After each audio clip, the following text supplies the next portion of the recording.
Hello, good evening, and welcome back. And this video is coming from my new apartment.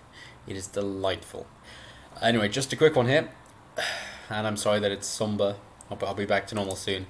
Video game developer commits suicide after being Me Too'd by Gamergate victim, so-called victim, Zoe Quinn. Exaggerated accusations of abuse and harassment from a feminist activist known for Crying Wolf have led to a man's tragic suicide.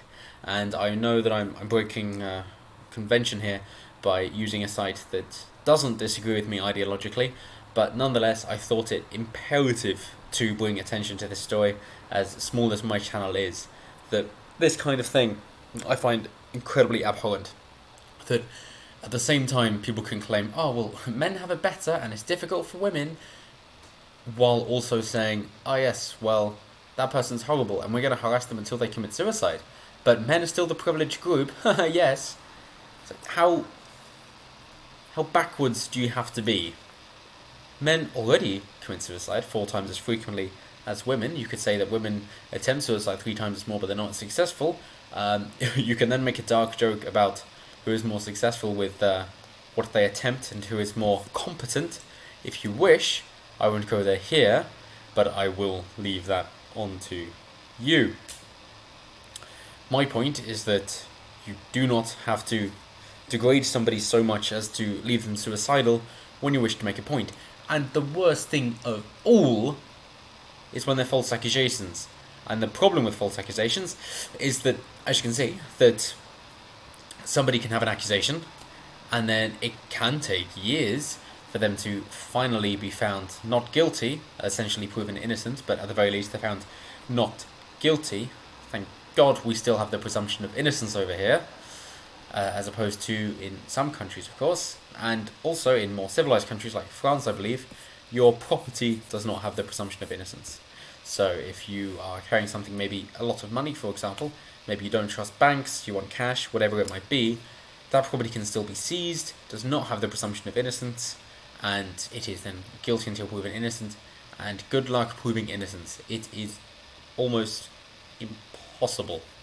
The same comes down to, of course, the whole God debate. Like, well, how can you prove God exists when it's a matter of faith? Same thing, how can you prove that God doesn't exist? It's almost impossible either way. And because the caveat of the more difficult it is to prove God exists, the stronger your faith needs to be, and therefore the better disciple you are, depending on whatever religion you choose to believe in. I mainly drew it from Christianity. Then obviously that's almost a moot point, really, but nonetheless, there we are. Let's read on. A Canadian video game developer has ended his own life after being accused of harassment and abuse by a feminist game developer, well known for her involvement in 2014's gamer controversy.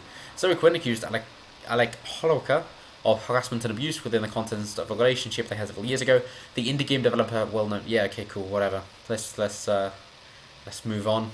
It's basically saying that the whole Gamergate scandal was by critics sleeping with the developers and therefore not giving them a fair score.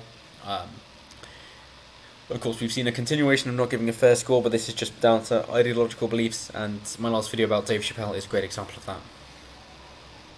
So let's read on how she fabricated claims. So, she has since deleted her Twitter account that was announced by his sister Saturday morning, and I'm covering this a few days late. It's only come to my attention recently, but I thought it imperative to cover such a story.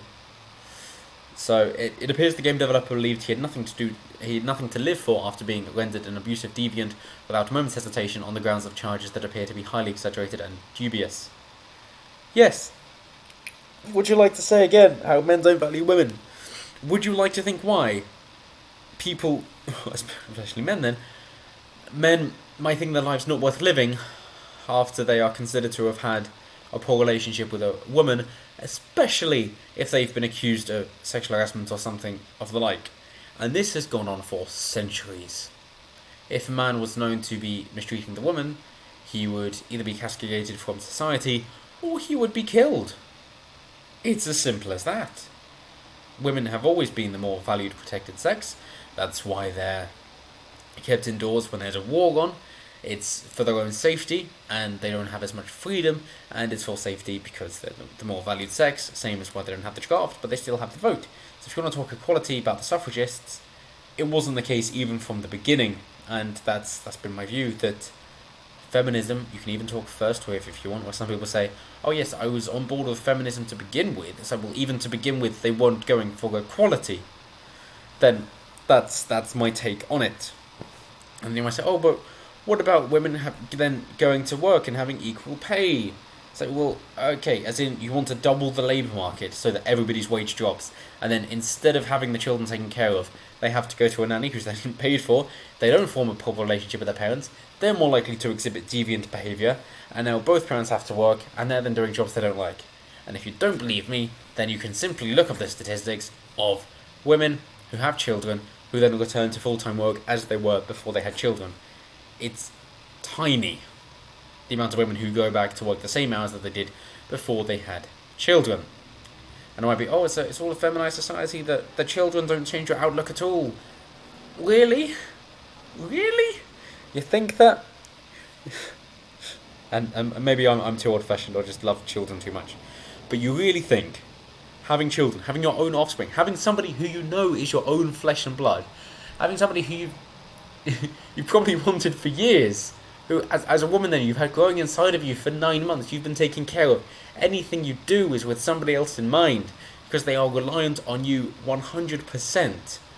You really think, giving birth to them, seeing their adorable little face, seeing your characteristics as well as your partner's characteristics within that tiny, glorious creation, that manifestation of all that is wonderful in the world, that naive innocence, you really think after witnessing that, going through all that time together, them inside and them just after you with maternity leave, that you want to go, cool, well, I'm off back to work then, because this thing means nothing to me. Bullshit. No chance at all. And anybody who does, well, you can surely understand why then. The child thinks, oh, my mother, my parent, whoever it might be, they don't want to be with me, they'd rather be at work.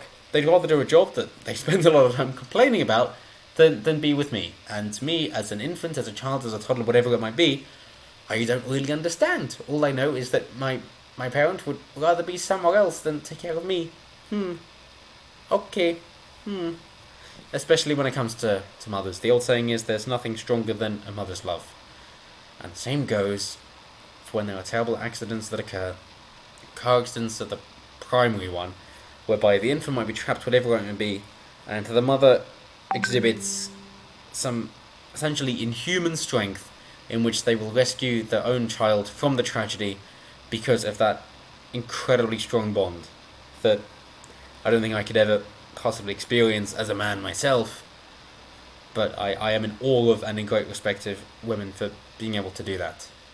And I think it is sacred. I'm not a religious man, but I still think it's sacred, perhaps even holy, for that bond to remain intact. And it's good for the child to see both their parents. And that's why. But back to the point of how somebody could willingly ruin somebody's life so much that they take them to the brink of suicide and then push them over. They devalue somebody's life so much. They think, oh, that person has wronged me. I hope they kill themselves, and I am going to put in every effort that I can do to make sure that they do. That is a level of evil that I don't think is easily equaled by anybody else. But that's it for me, as I say. Quick one, the normal. Let me know what you think below. If you think that somebody should be able to have so much power over somebody from a brief relationship that they could ruin their life to such an extent to cause them to commit suicide, then disagree with me in the comments. I'm intrigued to know the counterpoint of view, because I feel incredibly strongly about this. Don't get me started on suicide, but I'm always open to hear other opinions. I will take a moment, breathe, read what you have to say, and move on with it. I promise you. But until then, have a good evening. New video coming up very soon. Lighter topic, not to do with suicide. See you soon.